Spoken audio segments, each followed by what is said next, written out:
हाल ही में हुई वायनाड में त्रासदी ने देश को झकझोर दिया और अब वायनाड त्रासदी में पीड़ितों के लिए राहुल गांधी ने 1 महीने की सैलरी 2,30,000 रुपए डोनेट की। राहुल गांधी ने खुद इस बात की जानकारी सोशल मीडिया प्लेटफॉर्म पर शेयर कर दी। राहुल गांधी ने इस बात की जानकारी शेयर करते हुए सोशल मीडिया प्लेटफॉर्म एक्स पर लिखा कि वायनाड में हमारे भाई बहनों ने एक भीषण त्रासदी का सामना किया है और इस अकल्पनीय नुकसान से उबरने के लिए उन्हें हमारे समर्थन की सख्त जरूरत है। मैंने प्रभावित लोगों की राहत और पुनर्वास के प्रयासों में सहायता के लिए अपने पूरे महीने का वेतन दान कर दिया। मैं पूरे दिल से सभी साथी भारतीयों से अनुरोध करता हूं कि वे भी अपनी क्षमता अनुसार मदद करें। हर छोटी से छोटी सहायता भी एक बड़ा फर्क ला सकती है।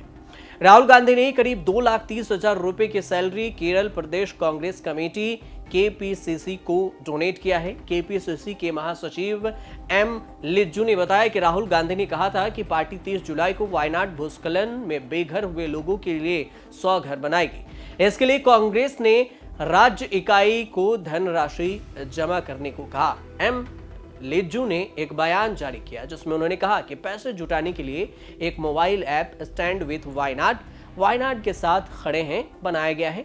कांग्रेस सांसद के सुधाकरन व्यक्तिगत रूप से वायनाड पुनर्वास कार्यों की प्रगति को देख रहे हैं। पार्टी सांसदों, विधायकों और इकाइयों को उनके द्वारा दान की जाने वाली राशि के बारे में अब सूचित किया जा चुका है। आपको यह भी बता दें कि केरल के वायनाड में 30 जुलाई को भूस्खलन ने पूरे राज्य को तबाही मचा दी थी और इस घटना में करीब 200 से ज्यादा लोगों की मौत हुई, जबकि 100 से ज्यादा लोग लापता हैं।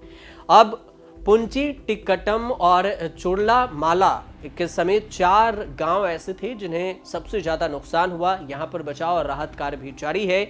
सेना, एनडीआरएफ और अन्य संगठनों की मदद ली जा रही है और इस त्रासदी के कारण प्रभावित क्षेत्रों में व्यापक नुकसान हुआ और लोगों को अभी पुनर्वास की भी आवश्यकता है।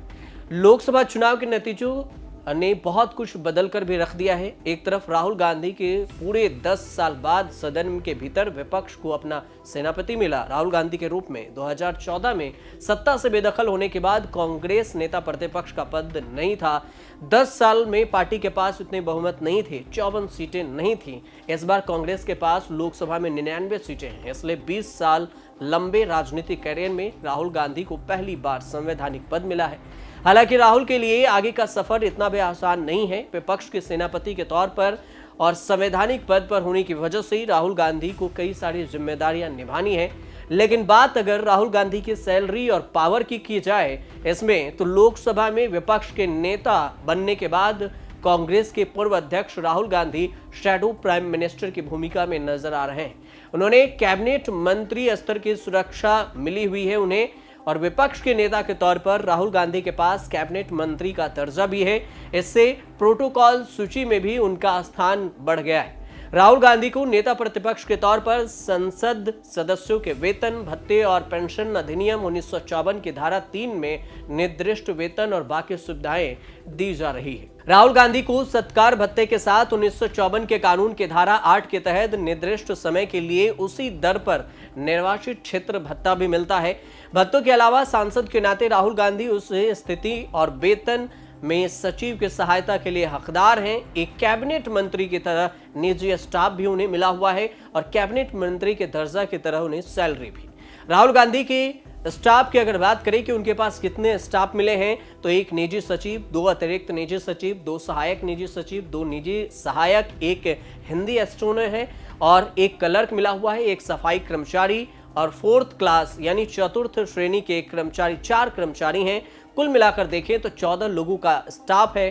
कार है, ड्राइवर है, कैबिनेट मंत्री के आवास वाले बंगला है, यानी कि टाइप 8 का बंगला अलॉट राहुल गांधी को किया गया है, जो कैबिनेट मंत्री को किया जाता है। 8,250 स्क्वायर फुट क्षेत्रफल का ये बंगला होता है। 7 बड़े कमरे होते हैं, drawing room, living room, dining room, bedroom के साथ ही करीब 4 बाथरूम भी होते हैं।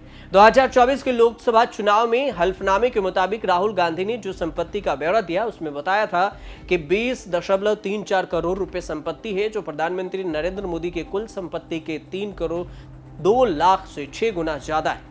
राहुल गांधी 1 लाख रुपए और 45,000 रुपए भत्ता मिलता है, लेकिन नेता विपक्ष के बनने के बाद उनके मासिक वेतन और दूसरे भत्ते को मिलाकर पूरी सैलरी 3 लाख के करीब पहुंच जाती है। फिलहाल आप देखते रहिए